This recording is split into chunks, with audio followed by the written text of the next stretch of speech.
welcome. I'm Sarah, the voice that opens each episode of You're Probably Right. If this is your first time here, I'm glad you found us. This show is built on real experiences and honest reflection. Nothing rushed, nothing performative, just conversations meant to meet you where you are. In a moment, you'll hear from MCM, the voice behind this space. Each episode comes from lived experience and thoughtful insight, not trends or quick takes. So get a drink, fluff your pillow, or just press pause on the outside it is MCM, noise. and I am here to stay, and also in this rap game. Just joking. All right. It's episode 299. I am MCM, and this is You're Probably Right podcast. I got a good one. Pretty good one. It was it was inspired by a little short video I saw. I don't know, man, and that stuff needs to be outlawed. It's like these people will give you these 14-second takes on very important parts of your life. And I mean, I know they're just tidbits, and then they usually say, follow me for more information or blah, blah, blah, blah, blah, whatever. So anyhow, I just saw this one in passing. I think I was on X or something like that. Anyhow, wait, I was on Twitter. That sounds so messed up. Anyhow, not everyone comes back when you finally realize their value. Remember, this episode, like all the others, are for entertainment purposes only. Is for entertainment purposes only. All right. There is a sentence that went viral recently. Not because it was poetic, not because it was clever, but because it hit something people spend their entire lives trying to avoid. Not everyone comes back just because you finally realize their value. Sometimes you do not realize how deeply someone cared about you until you experience life without them. And then it may be too late to change anything. That sentence did not upset people because it was cruel. It upset people because it forced a moment of self-reflection. And what fascinated me was not the sentence itself. It was the reactions. Hundreds of comments, thousands of emotional responses, people agreeing, people defending themselves. Now, of course, when I'm saying the comments, because I read the comments a lot of the time, when I find something really, really interesting, like I did today, I'm gonna cut into. I always cut when we start these topics. Something always jogs my mind or my memory. Speaking of which, and what I'm saying is the people that are defending themselves for the people in the comments, because sometimes if something's really interesting, really funny, or really like, wow, I like to see what other people see and think about it. And the most passionate people generally are the ones who are going to leave the comments. And actually, was it? Yeah. But for instance, today I was watching YouTube, and sometimes I like to watch those cop videos. They're just interesting because it's like, I mean, that's one of the reasons you can tell why the show Cops in the 80s, 90s, or whatever it was very popular, was because you just didn't know for certain what exactly was going to happen. And these ones, because they're not produced and everybody has a cop camera and people have cell phones, and they have stuff in the windows, and it just, you're never really not being watched 100%. Like within, I would say, 5 yards of everywhere that you walk, pretty much in North America, at least, and I can't say anywhere else, but obviously not in the bushes or in the forest or whatever it is, but you're just being watched. But today, what I saw was really crazy. It says, woman has shootout with cop. And of course, there's been many there. All I know is this is a Black woman and is in the States. And I've never seen somebody so cool and so hell-bent on not being taken down by the police in my life. There was points when this guy kept telling this lady to go stand behind the car, stand behind the car. This lady goes in the car, pulls out her cell phone, goes in the car, gets on the cell phone, starts talking, goes in the car and pulls out cigarettes. And she's just thinking this, hardly listening. And then there's one point when she goes in the car, she didn't go in, she reaches in, whatever. She grabs a bag, she pulls out a cell phone, or maybe she already had the cell phone. She pulls out cigarettes, she gets the lighter. She has the cell phone in one hand, the lighter in the other hand, and the cigarette just in her mouth. And when she's arguing with the cop at one point, she's talking and the cigarette's flapping around in her, on her lip like somebody in a comedy show or a TV show. He runs around the cop car. Cop chases her a little bit. I think, did he chase her? Yeah, I think he chased her around the car. Anyways, she gets in the car, sits down, goes to put it in park. He lights her up with the taser a few times, and she's screaming out. Looks like she's convulsing or whatever it does is shocking her. Anyways, but at one point, if you ever see this video, you could tell she realizes that the jolts that he's giving her, either they're not really there. It was like almost like a placebo. It was just in her shirt or something. All I know is there's one point where she tenses up, and then you see her eyes move, and you could see her reaching to the right side, and she grabs the gun. This woman turns, somehow avoids being shot by this guy because he tells her to put that gun down, which he probably should have just shot her at that point. But anyway, she turns right hand, shoots through her side view, her driver's side window into the cop. He drops him, glass flies everywhere. She shuts the door, puts the car in reverse, park or drive, whatever it is, and gets out of there. I've never seen, like, the only time I've ever seen anything like that was in a movie, like, and this was real, and this was a woman doing it. It totally tripped me out, and I've seen a lot of those videos. That's the one, and it's from a few years ago, so it's not like just recent, but it was amazing. It was amazingly wrong, but I was just shocked how I'm just saying, if you ever see this video, it took a lot of skill to be able to do whatever she was doing. I thought that was really wild. Anyhow, back to the show at hand. All right, so let me go back. Hundreds of comments, thousands of emotional responses. Well, no, thousands of responses and thousands of comments. People agreeing, people defending themselves, people reframing the message. People justifying why they left, people admitting regret, people doubling down on boundaries, people rewriting history so they could sleep at night, I guess. What you are about to hear is not about right or wrong. It is about people, how they reveal themselves, or how they reveal about themselves when loss removes the comfort of denial. Because when someone leaves, the truth does not just hurt. It demands an explanation. And the explanation people choose tells you everything. The regret that arrives too late. A lot of people respond with some version of this. Be careful who you disrespect and take for granted. Some people do not come back no matter how much you realize your mistake. You never know how hard it was for them to walk away. This is the voice of delayed awareness. This is what happens when presence becomes background noise and taken for granted. When effort becomes expected instead of appreciated, honestly appreciated.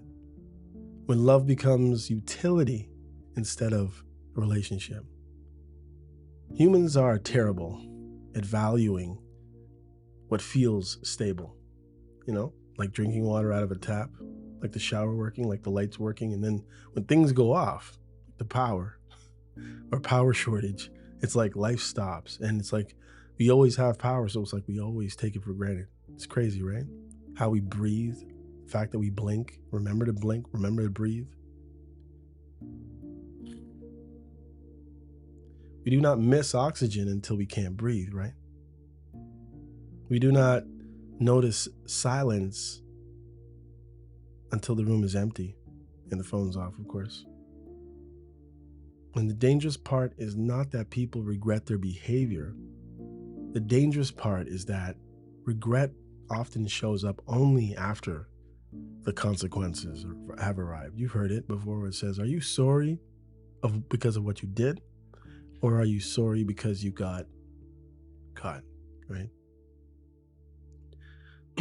Not during the eye roll, not during the dismissiveness, not during the emotional neglect, only after the door closes.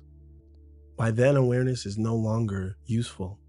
It's just painful because you realize that you could have prevented that forest fire. But you decided that 36 degrees Celsius was the perfect time for you to start up a campfire in somebody's life. And they ran away and left you.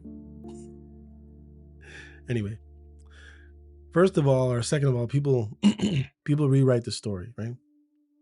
Then there was comments that sounded like this. We do not push people away. They choose peace over chaos. Push away anyone that destroys your peace. Yep. Some doors are closed for a reason. Now listen carefully. Sometimes that is absolutely true. Some people leave because staying costs them their sanity and everything. Some people leave because boundaries are necessary for survival. But here is the uncomfortable truth, as I always talk about. Not everyone who says they chose peace is being honest about what caused the chaos. Sometimes peace is real. Sometimes peace is a rebrand because accountability is heavy. Say, yeah, give her actual reason. And reframing the story makes it lighter. It's easier to say, I choose peace, than to say, I avoided the difficult conversations.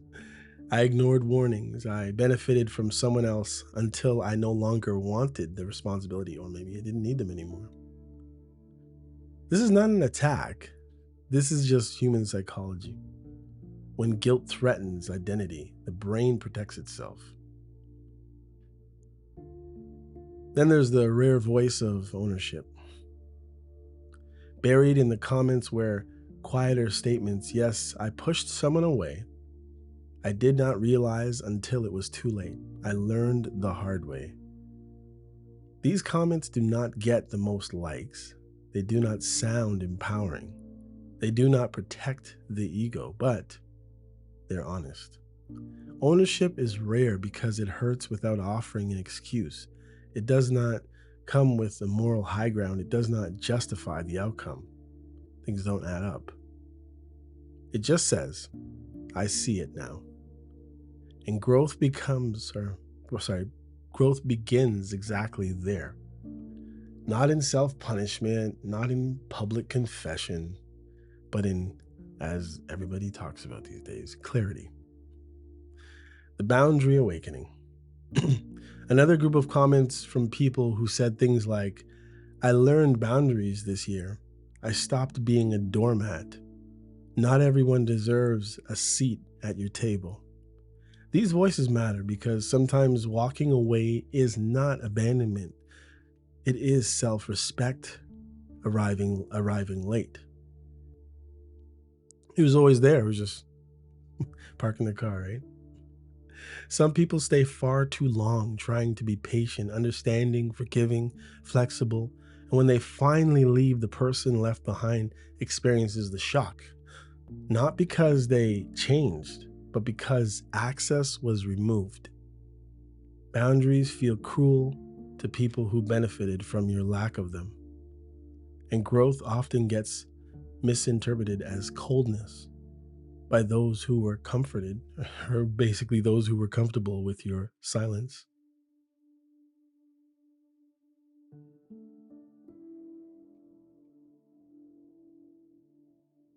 Hmm.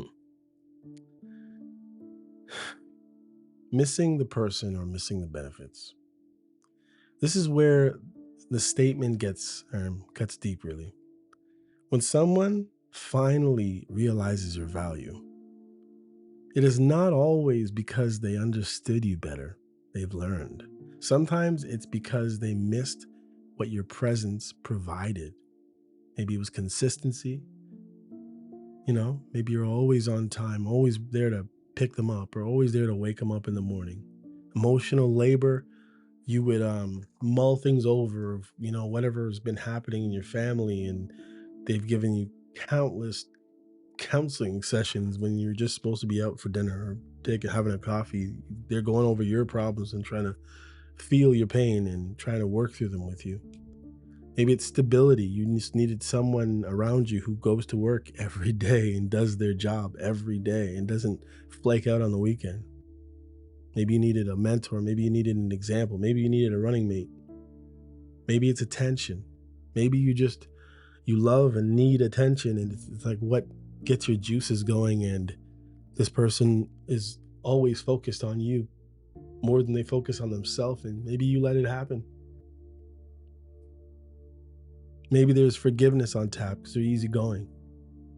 Maybe they're agreeable. Missing benefits is not the same as choosing the person. And this is why reunions fail so often. Hard to say, right? Because the return is about relief, not change. People want the same dynamic restored, not a healthier one built. And when the person who left refuses to come back, they're not being cruel. They are being honest. They finally see what's really happening. The myth of closure and second chances. Many comments hinted at this idea. If they realize their mistake, why not give them another chance? Here's the part no one likes to say or talk about. Real change does not require access. If someone truly understands why you left, they will respect your absence if they understand. The need for immediate forgiveness is often about easing discomfort, not repairing damage. Second chances only work when behavior changes without supervision. It has to be a decision. Otherwise, it is just nostalgia wearing a promise costume, and eventually the costume is going to come off. And the final truth, really? It's a really short one, guys. 20 minutes. Not even there yet. Loading. Here's what the entire conversation reveals. Loss does not automatically create wisdom. You don't necessarily learn from your mistakes. It creates stories, that's for sure. And some stories are honest. Some stories protect pride, so they're not true stories. Some stories disguise regret as empowerment. And sometimes the hardest truth is, not everyone who leaves was wrong, and not everyone who stayed deserved another chance, and not everyone who missed should return. Should return. Because love is not proven by realizing value too late. It is proven by how someone treats you when they think you will always be there. If you are listening to this and you are the one who left, ask yourself whether you left to grow or left to avoid. If you are the one who was left, ask yourself whether you missed the person or the version of yourself that kept hoping. And if you are the one who finally realized someone's value, understand this. Realizing it doesn't entitle you to their return. Some lessons arrive after loss and as loss. Not punishment, not karma, just consequence. That's the result of what you did, and this is the result. And sometimes the most loving thing a person can do for themselves and for the other person is not to come back at all. Anyhow, guys, this is You're Probably Right. And if this episode was uncomfortable, good. Because it means maybe you got something to think about. And maybe we need to be honest. Peace out, y'all. It's MCM. Peace. Hey, come check out You're Probably Right podcast. Society is getting more unpredictable every day, but at the same time, predictable in its unpredictability. Say that 4 times real fast. Come with me as I attempt to find clarity in all the fog while staying way outside the box and kicking the box way down the road with my size 12 dogs. I use the Bible, experience, education, fortune, misfortune, life's lessons, life's mistakes to sort through all the mess. I talk about news, God, God, self-help, sports, sickness, health, music, parenting, love, humbleness, hurt, pain, joy, and all the things that might make you say, I never thought of it that way. Hopefully, anyway.